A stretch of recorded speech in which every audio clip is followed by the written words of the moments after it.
रूपा सुरेश की बेटी थी। सुरेश अपनी बेटी के साथ एक गांव में रहता था। उसकी पत्नी चल बसी थी। सुरेश ने दूसरी शादी कर ली। सुरेश के पत्नी के साथ उसकी एक बेटी शोभा भी साथ में आई। समय बीतता गया। शोभा और रूपा दोनों अब बड़ी हो गई। शोभा बहुत ही सुंदर दिखती थी। उसके घने काले सुंदर बाल बहुत अच्छे लगते थे। यह देखकर उसकी सौतेली माँ बहुत जलती थी और अपनी बेटी से कहती, देख रूपा की बाल कितनी सुंदर है, वह कितनी सुंदर दिख रही है, और एक तू है कि अपने बालों के ऊपर कोई ध्यान ही नहीं देती है। मैं कुछ भी लगाने को दूं, लेकिन तुम्हें घूमने से तो फुर्सत ही नहीं है। माँ, रूपा का बाल जन्म से ही इतना सुंदर है, इसीलिए वह इतना सुंदर दिखती है। इतने में उसका पिता आया और कहने लगा, सुनो, गांव के सेठ जी से जो रिश्ते की बात की थी रूपा के लिए, वो लोग मान गए हैं और शाम को रूपा को देखने आ रहे हैं। जल्दी ही शादी भी कर लेंगे। रूपा कहने लगी, पिताजी, मैं आपको छोड़कर कहीं नहीं जाऊंगी। नहीं बेटे, ऐसा नहीं होता। सबकी बिटिया को शादी करके अपने घर जाना ही पड़ता है ससुराल, और तुम्हें भी जाना होगा। शाम को वो लोग रूपा को देखने आए और जल्दी ही शादी की बात फिक्स कर वहाँ से वो लोग चले गए। रूपा की माँ सोचने लगी, इतने बड़े घर में इसकी शादी नहीं होने दूंगी मैं। मेरी बेटी की शादी इस सेठ के बेटे से होगी। मैं तो कुछ न कुछ जरूर करूंगी, इस रूपा को सबक सिखाऊंगी। और वह एक उपटन बनाकर रूपा को देती है और कहती है, जाके नहा ले। रूपा नहाने गई और अपने बालों में वह उपटन लगाया, लेकिन ये क्या, सारा बाल उसका निकल के वह टकली हो गई और वह रोने लगी। अपने पिता से कहने गई, पिताजी देखिए ना, ये मेरे बालों को क्या हो गया, सारा बाल मेरा निकल गया। अरे ये क्या हो गया, तुम्हारे बालों से तो ही तुम सुंदर दिखती थी, अब तुमसे शादी कौन करेगा। उसके पिता कहने लगा, न जाने कौन से पुनर्जन्म के कष्ट हो रहे हैं मेरी बेटी को। भगवान, आपने ये क्या कर दिया, मेरी बेटी का घर तोड़ दिया और उसकी शादी भी टूट गई। रूपा बहुत रोती थी। वह अपने बालों के लिए बहुत परेशान थी। वह दोनों माँ बेटी यह देखकर बहुत खुश होते थे। गांव के लोग भी रूपा को देखकर बहुत बातें सुनाते थे। अरे ये देखो कितनी गंदी भद्दी दिख रही है। रूपा को अब ये सब बर्दाश्त नहीं होता था। वह रास्ते में चलते हुए जाने लगी और सोचने लगी कि अब मैं जी कर क्या करूँगी। मेरा इस दुनिया में कोई काम नहीं है। मेरी वजह से मेरे पिताजी भी बहुत उदास रहते हैं और मैं इन सब का कारण बन गई हूँ। इतने में उसकी माँ प्रकट हुई और कहने लगी, माँ, आप कहाँ चली गई। माँ, देखो न मेरे साथ ये सब क्या हो गया। बेटी, मैं तुम्हारे लिए ही आई हूँ। मैं तुम्हारा सब दुख दर्द दूर कर दूंगी मेरी बच्ची। क्या हुआ तुम्हें। माँ, देखिए न मेरे बाल को क्या हो गया।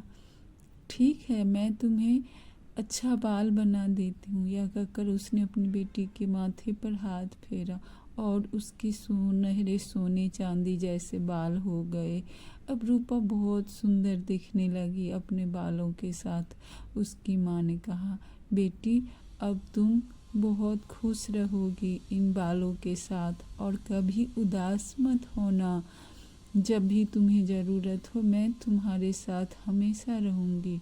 यह सब देखते हुए रूपा घर आने लगी। इतने में शहर के राजकुमार उधर से होकर निकल रहा था।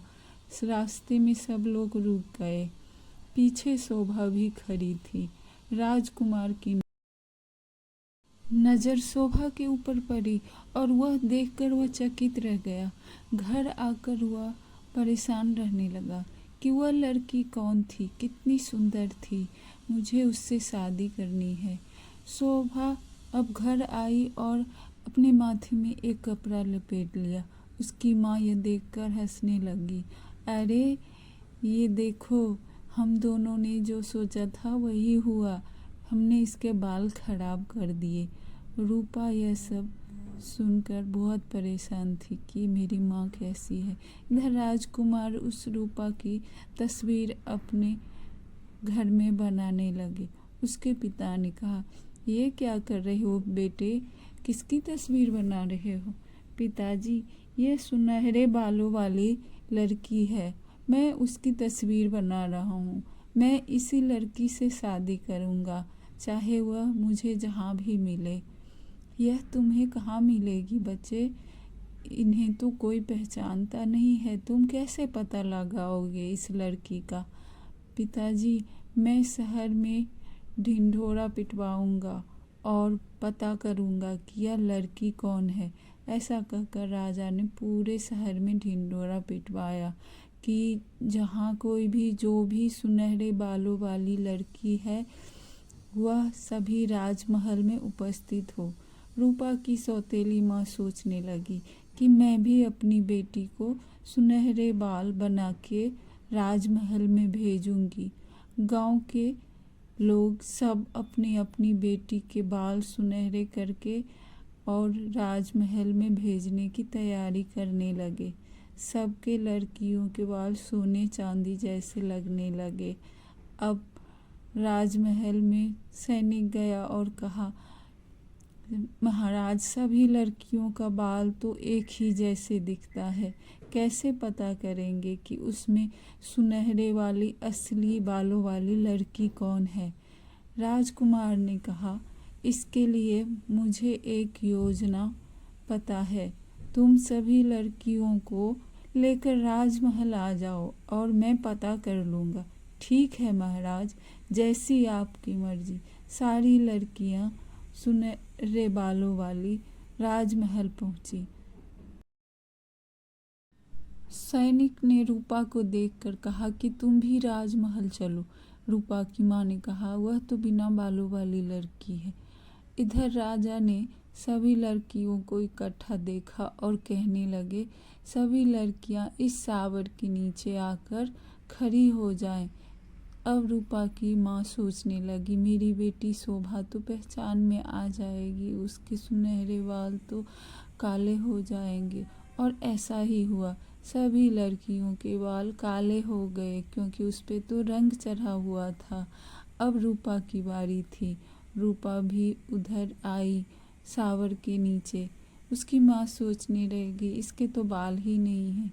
लेकिन जब रूपा सावर के नीचे आई तो उसके बाल एकदम सोने चांदी के चमकने लगे। यह देखकर सब चकित रह गए, ये क्या, इसके ऐसे बाल? और सब लोग रूपा को देखकर प्रसन्न हो गए। उधर महाराज के पुत्र राजकुमार शुभम ने भी रूपा को देखकर बहुत खुश हुए और कहा, मैं आपसे शादी करना चाहता हूँ। रूपा बोली, पिताजी मैं क्या करूं? पिता ने कहा, बेटी तुम राजकुमार से शादी कर लो और राजी खुशी अपने घर में रहना, मेरी चिंता मत करो।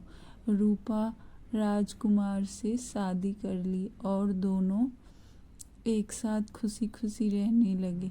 करनी का फल ऐसे ही होता है। और उसकी सौतेली माँ देखती रह गई।